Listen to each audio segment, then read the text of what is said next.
Mentre a Xangai els catalans estan competint amb els millors del món, a casa nostra, a les piscines municipals de Montjuïc, els més joves han disputat el Campionat d'Espanya de salts d'estiu per edats i es preparen per seguir els mateixos passos en el futur. 1 metre vaig saltar molt bé, no vaig fallar gairebé cap salt, 3 metres una mica pitjor, perquè estic lesionada de l'esquena i he pogut entrenar poc, però bé també. El Campionat del món del 2013 que es farà aquí és motivador.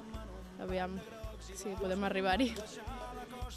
Sigui com sigui, aquesta imatge es tornarà a repetir d'aquí a 2 anys, quan se celebri el Mundial a casa nostra i en el que s'espera que hi participin alguns d'aquests esportistes.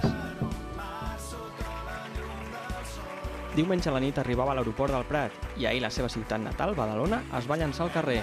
La plaça de l'Ajuntament es va omplir per retre homenatge a la doble subcampiona olímpica, Mireia Belmonte. Una rebuda amb moltes personalitats que va encapçalar el secretari general de l'esport, Ivan Tibau. Belmonte va rebre lloances contínues i l'alcalde Xavier García Albiol va obsequiar la nedadora amb diferents portades de diaris. Aquest, però, no va ser l'únic regal d'Albiol. La badalonina, orgullosa amb les seves 2 plates, va agrair la bona acollida del seu municipi i tampoc es va oblidar dels agraïments als seus i d'on va sortir. Aquests dies estic vivint coses noves per mi, molt emocionants, però no ha sigut només gràcies a mi, sinó gràcies a la meva família, que sempre ha estat recolzant en tot el que jo volia fer, també part del meu entrenador, de tota la gent que m'ha animat, els meus amics, familiars, però també he de pensar que vaig començar aquí des de ben petita. Vaig començar amb el Joni, moltes gràcies.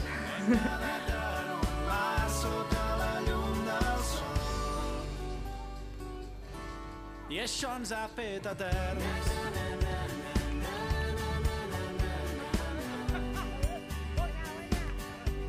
I això ens ha fet eterns.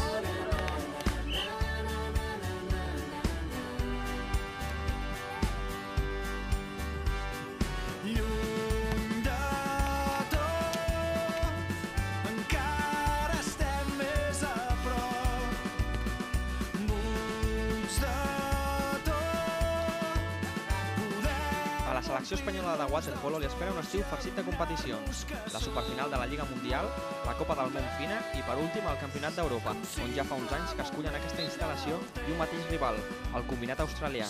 Estats Units, Austràlia, bàsicament, junt amb Sèrbia, estaran molt potents, molt forts, és la primera gran competició i Austràlia, una vegada passin aquesta i la Copa del Món s'ha acabat, els europeus tenim en compte també el Campionat d'Europa, jo crec que serà molt dur, de joc molt intens, com és habitual. Per al preparador, el rendiment ha d'anar en augment a les properes setmanes. 16 segons. Aquest temps és el que ha separat el Purito Rodríguez d'aconseguir la seva primera gran ronda.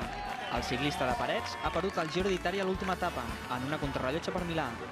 Un premi per a un ciclista veterà i treballador. La constància del Purito ha fet que els reconeixements arribessin tard, ja que fa més d'1 dècada que corre com a professional.